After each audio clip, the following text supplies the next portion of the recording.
everyone. So today I want to talk about the new list that just came out, the top 100 books of the 21st century according to the New York Times. This list just came out a few days ago, and I've been really kind of obsessed with it, just going over it. And I wanted to talk about what I thought about the list and about the books that I own or have read or want to buy based on that list. So this list is according to I think they interviewed hundreds of smart celebrities such as Stephen King, Sarah Jessica Parker, and I loved Stephen King's book on writing, and he put a lot of his favorite books, which I really enjoyed in that book, as recommendations. So I love this list. I some of my favorite books of all time are on that list. So just to give you a quick rundown, I can talk about maybe 50 of those books. So there's 100 books total, and I've either read or own 50 of those books. I have 17 books in my collection that I have not yet read, and I've read 32 of the books on the list, and I ended up donating 8 of them. So, and I would probably rebuy and reread those 8 books that I donated just because they're on the list. And I loved 24 of the books. So starting at the top here, I am currently rereading Tomorrow and Tomorrow and Tomorrow. I read this book last year, and I was not sure if I liked it or not. A friend of mine really highly recommended it to me, and I read it kind of quickly. And I don't think I got that much out of it because I didn't love it. But I'm rereading it now, and I'm getting so much more out of it. I'm picking up like little foreshadowing, little nuances, and I'm also not doing the audio. I don't think I like the audio. I don't think the narrator, I feel like she wasn't very passionate, and that kind of ruined the tone of the book for me. So now I'm just reading the physical copy, and I'm enjoying it a lot more. I can see why this book was so popular now that I'm really putting the time and effort into it. Also Station 11, I read this one a couple years ago. It's time for me to reread this one. I love this book so much. I'm really excited that it made the list. I'm really excited that 3 books by my favorite author, George Saunders, made the list. Lincoln on the Bardo. What was the other one? Let's see. Pastoriella and The 10th of December all made the list, and those are by George Saunders, and he is my favorite author. I love everything he does. So this book I read a long time ago. I was completely obsessed with it, and it's time for me to reread this book. Another book that I loved is The Amazing Adventures of Calliver and Clay, another book that is time for me to reread, and it made the list. So this book is just amazing. I love this book. It's about 2 cousins. They start I guess a comic book company together during, I forget what was the time period, during World War II. And it's just such an incredible book, such a magical story. This book, The Brief Wondrous Life of Oscar Wilde, I read this a few years ago. It's time for me to reread it. And I didn't love it, but I think I might love it on second reread. I definitely thought it was a brilliant book. But I don't think I think it made me uncomfortable. There was a lot of stuff happening that was very disturbing. So I did want to reread it, though. I didn't want to get rid of it after finishing it. Americana, I absolutely loved. This book changed the way I think about racism and internationalism. It opened my mind up to many ideas, and I just love this book. This book was a huge influence on my life. I read this book, My Brilliant Best Friend by Elena Ferrante, and I think, 3 books from her made the list. The first and the fourth in this series, and also another one by her. Anyway, so this book was amazing. I love this book. I absolutely love this book. I read this all the way through, couldn't put it down. This is about 2 brilliant girls growing up in Italy in the 1950s, I want to say, maybe later. And they're just dealing with feminist issues, class issues, education, due to their upbringing and their families and their perceptions. So I love this book. It was amazing. Cloud Atlas. This was one of the more challenging books I've read. It was a while ago, but I don't know if I'm ready to reread this yet. This was a very difficult book. It was told over many different time periods in very different ways. Every single chapter, every single story is told in a completely different way and almost in a different language. It's kind of shocking that the same author wrote all these different stories and they're all connected. It's just a sci-fi book, but it was kind of took my breath away with how brilliant this book is. I loved it very much, so I would highly recommend that.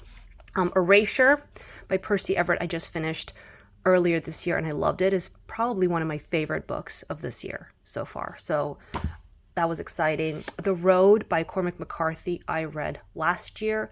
Absolutely loved it. So would highly recommend it. Never Let Me Go. I really like this author. This is not my favorite novel by him. But it's incredible. Remains of the Day is my favorite by him, but it's great. I love his writing. I'm so happy he made the list. The Corrections I read a while ago, but I love this book. Oh my gosh, I'm sorry. I hate to say that I love all these books, but I really do. These are just my favorite books. So that's why I'm so excited about this list. But yeah, The Corrections, I've heard a lot of people say negative things about this author, about his novels, but I really enjoyed this. I thought this was so unique. It was so shocking and surprising. It's about this family. That's all I can really say. It's about this family and they're extremely dysfunctional and all these really crazy things just happen to them. I just really could not put this one down. The Goldfinch by Donna Tartt may be one of my favorite books of all time. One of them, maybe contemporary. I love this book so much. This story is just absolutely incredible. I want to just reread all these books now. White Teeth by Zadie Smith was such an adventure. I love this book. I read it a while ago, so I don't think it's time to reread it yet, but I did absolutely love this book. This was a very unique perspective. Trust, I read earlier this year. I've talked about it in the past. I love this book so much. This book was absolutely incredible, the way the story is told in different ways, through a memoir, through biography, through journal entries. Absolutely brilliant. The Vegetarian, I can't say I loved it. It was just so weird and disturbing, but I definitely kept it. I didn't get rid of it. It made me want to read it again. I thought it was special enough to read again. Atonement, I absolutely devoured this one. I became such a huge Ian McEwan fan after reading this book. Absolutely love the story. It's hard for me to read World War II books, but this book was incredible. Absolutely incredible. Another George Saunders book, 10th of December. I love this book so much. I think this is one of the most brilliant books I've ever read. It's a collection of short stories, and it's incredible. I think George Saunders may be one of the most brilliant writers of all time. I think he's just transcending literature. So I'm just so excited that he got 3 books on this list. Ann Patchett, Bel Canto. Is this my favorite book by Ann Patchett? I think it might be. This book was amazing. It was captivating. It blew me away. It's about, it's a group of, I guess, wealthy people that get together to see an opera at a private house in South America, and there's a terrorist attack. And just wow, this book is brilliant. I loved it so much. Another book by George Saunders, Pastoriella. Not my favorite, but I'd say the other one, 10th of December, is my favorite collection of short stories. And I think Lincoln on the Bardo is his only full novel. I think most of his other books are short stories. But this one was pretty great. I also read Civil War Land in Decline. That one I think is my least favorite because it was just so ridiculously weird. But so is this one. This one is also, all his work is just so ridiculously weird, but in a good way. Olive Kitteridge, I loved Olive Kitteridge. I became a huge Elizabeth Strout fan after reading this and Anything is Possible by her. This one I actually got as a signed copy, so it's exciting for me. So this is a treasure of mine. I love her work. And then this is a graphic novel, Persepolis. I think only the first. This one has both novels, part 1 and part 2 in it. And I think only the first one made the list. And I agree, the first one was amazing, so good. The second was good too, but the first one was definitely better. But this is a great graphic novel about a girl growing up in Iran. In modern Iran, so this was very eye-opening. I love this book. Joan Didion's The Year of Magical Thinking. I love this book, couldn't put it down.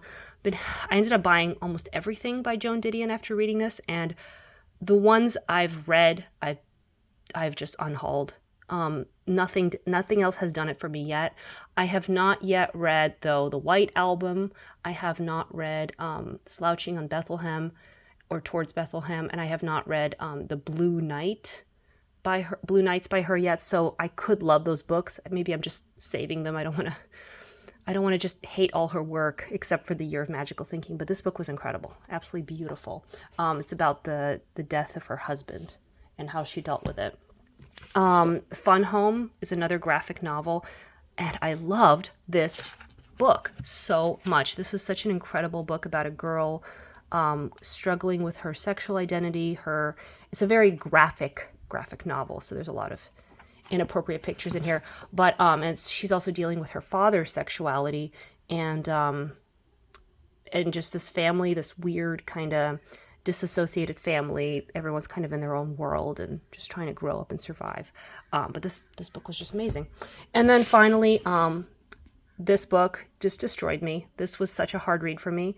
It was, and I'm not sure, I cannot figure this out. Is this fiction or nonfiction? I think it's listed as literature, but then it says history. I don't know. But this book was just insane. This changed my mind about everything. I was completely blown away and shocked and depressed and devastated. And it's all about, I guess, the Russian people and reflecting on the end of communism, reflecting on World War II, the way Russia treats its people, the way Russia treats people that are not living in Moscow and in the satellite areas. It's just insane, just absolutely insane, these stories and the differences that people, how differently people feel about their country and their loyalties. But this book was definitely incredible, but it was painful. It was a very painful book to read. And then these are some of the books that I own that I have not read. I have tried reading The Known World. I didn't do a very good job. I didn't really give it a good go. I think I kind of started reading it with the belief that I was going to declutter it. So I think I just need to try again with this one. The Emperor of Maladies, I did start. I didn't get very far because I did start reading The Gene, which I really, really got into. This is by the same author. Cancer is kind of depressing, so it's hard to read about cancer, but I do want to read that one. Post-War by Tony Judd also made the list, and I do really want to read this. I think the subject is fascinating. Middlesex I've started, and I really liked, but then I didn't finish, so I'm excited to get back into this one. The Plot Against America, I've heard such amazing things, so I do want to read that. I did read another book by Philip Roth recently, and I really liked that one. That was Paternity, about his father. It was a memoir. And I did just get The Human Strain last week. So Human Stain, not Strain. So that was lucky because that was before the list came out. Sing Unburied Sing, I have not started. I don't know what it's about. Guild, I got about halfway through this book and I just don't think I got anything out of it, and because I was listening to the audio. And I want to just jump back into this one and try again with more of a critical eye. The Looming Tower I have started. The beginning was amazing, but I didn't get very far. Again, depressing. Toni Morrison's A Mercy I have never started, so that's a new one. The Warmth of Other Suns I have not started yet. Wolf Hall is a fairly new book in my collection, and I have not started it. Exit West I have started. It was weird. I didn't get very far, but I do want to read this one just because I've read some literary analysis on it. It was really fascinating, so I want to finish that. The Sellout, I heard amazing things, but I've never started. On Beauty is fairly new. I have not started. So this is what's the second book by Zadie Smith? Yeah, there were 2 Zadie Smith books on the list. The Overstory by Richard Powers I have not started. I did not like his other book that he wrote, Bewilderment. I did not like it at all, but maybe I was wrong. It's possible. And then finally, The Demon Copperhead by Barbara Kingsolver. I did start this one. I didn't get very far. I do want to read it. Now, so I also read and donated 8 books on this list, and those include The Sympathizer, which, now that I think about it, I'm thinking, why did I do that? Why did I declutter it? I think I'm going to rebuy that one and read it again, especially with the new show coming out. It looks amazing. An American Marriage I read so long ago, And I thought it was really good, but I didn't think I was going to reread it. But I think I would reread it now because it was a very good book. Nickel and Dimed, I don't think I ever, I read that when I was very young in high school, I think. And I ended up writing a whole law review paper when I was in law school based on it. It was a hugely inspirational book to me. So I would love to get a copy of that one again. A Visit from the Goon Squad, I read and I didn't love, but I think it might have been the audiobook. It might actually be narrated by, yeah, I don't know. I didn't like the audiobook, so it's possible I could get that one again and read it. I read, and I would enjoy it. I read the Between the World and Me by Ta-Nehis Coates, and I've loved everything else I've read by him, and I really like that book too, but I didn't think I was going to read it, but I would love to get my hands on that one again and read it. Evicted by Matthew Desmond, I read and I really enjoyed. I just never got a copy because it was a library. And then Pachenko, I thought it was okay, but maybe it was better than I thought, because I do think about it a lot. And, you know, when you get rid of a book and you're like, oh, that was actually much better than I thought. So I think I'm going to pick up another copy of Pachenko next time I see it. And then Underground Railroad, I didn't like, but I think I'll give it another chance. And that one's by Colson Whitehead, and it did get the Pulitzer Prize. I just thought it was so disturbing, so horribly disturbing, and that's why I got rid of it. But I think I should give it another shot, because I do really like this list. And then the only other book on this list that I started was Stay True by Hua Su. I think it did get the Pulitzer Prize. And that one was highly recommended to me by a friend, and I kind of started listening to the audio, and I got halfway and I gave up. I wasn't really connecting to it, but I think, again, and I get book recommendations. I sometimes kind of walk into them in a negative mind space, like, this is probably not very good. I'm the only one who knows anything about books. So yeah, I think that one I'll definitely give that one another shot. So yeah, I do really like this list, and I am really excited about getting the rest of these books and reading them, because I'm really excited that some of my favorite authors of all time made the list, and some of my favorite books of all time made the list. So thank you for watching, and I encourage everyone to check out this list. It's a really good guide to just really getting into good books, both fiction and nonfiction. Thank you for watching.